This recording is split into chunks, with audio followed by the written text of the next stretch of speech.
आज की इस वीडियो में हम बात करेंगे कि अगर आप भी एक सेविंग अकाउंट यूज करते हैं, एक नॉर्मल यूजर हैं और आपको समझ में नहीं आ रहा है कि अगर मुझे किसी को पेमेंट भेजनी है तो एक दिन के अंदर यानी कि 24 घंटों के अंदर मैं कितनी ट्रांजैक्शन कर सकता हूं, तो इस वीडियो में आपके सभी सवालों के जवाब आपको मिल जाएंगे। देखिए कि नॉर्मल बात करें तो बहुत से लोग हैं जो कि आज के समय में डिजिटल पेमेंट ही कर रहे हैं। 1 रुपए से लेकर 10 रुपए की पेमेंट भी आज के समय पर लोग कैश के बजाय डिजिटल ही कर रहे हैं, जिसकी वजह से ट्रांजैक्शन जो है वो काफी ज्यादा हो जाती है। तो उससे आपको जो है एक अंदाजा होना चाहिए कि भाई अगर मैं किसी को डिजिटली पेमेंट कर रहा हूं और कोई ऐसी मोस्ट इंपॉर्टेंट भी मुझे पेमेंट करनी है आज ही के दिन में, तो आपको ये मालूम होना चाहिए कि मैं मैक्सिमम आज ही के दिन में यानी कि एक दिन में 24 घंटों में कितनी ट्रांजैक्शन अपने सेविंग अकाउंट के थ्रू कर सकता हूं। तो देखिए, चैनल पे पहली बार आप आए हैं तो सब्सक्राइब कर दीजिए और बेल आइकन को भी प्रेस कर दीजिए ताकि इसी तरह की जानकारी हम आपको आगे भी पहुंचाते रहे।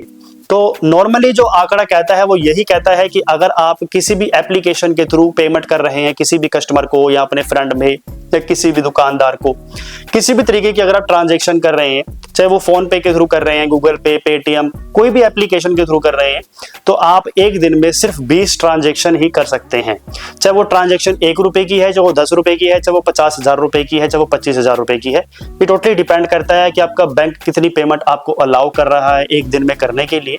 कई बार बैंक्स की लिमिट हो जाती है कि वो सिर्फ आपको एक दिन में 25,000 की पेमेंट करने देते हैं या 50,000 ही करने देते हैं या 1 लाख रुपए करने देते हैं, ये अलग बात है। लेकिन ट्रांजैक्शन मैक्सिमम एक दिन में कितनी कर सकते हैं, छोटी मोटी भी 1500 की, 2000 की, 800 रुपए, 750 रुपए, 2 रुपए, 5 रुपए, ऐसी जो भी छोटी मोटी ट्रांजैक्शन है वो एक दिन में हर प्रति व्यक्ति को सिर्फ 20 ही अलाउ होती है। तो उम्मीद करता हूं कि आप समझ गए होंगे कि भाई एक दिन में हम कितनी ट्रांजैक्शन करके किसी को ऑनलाइन पेमेंट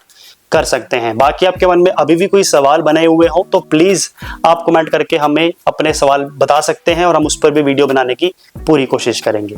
नमस्कार।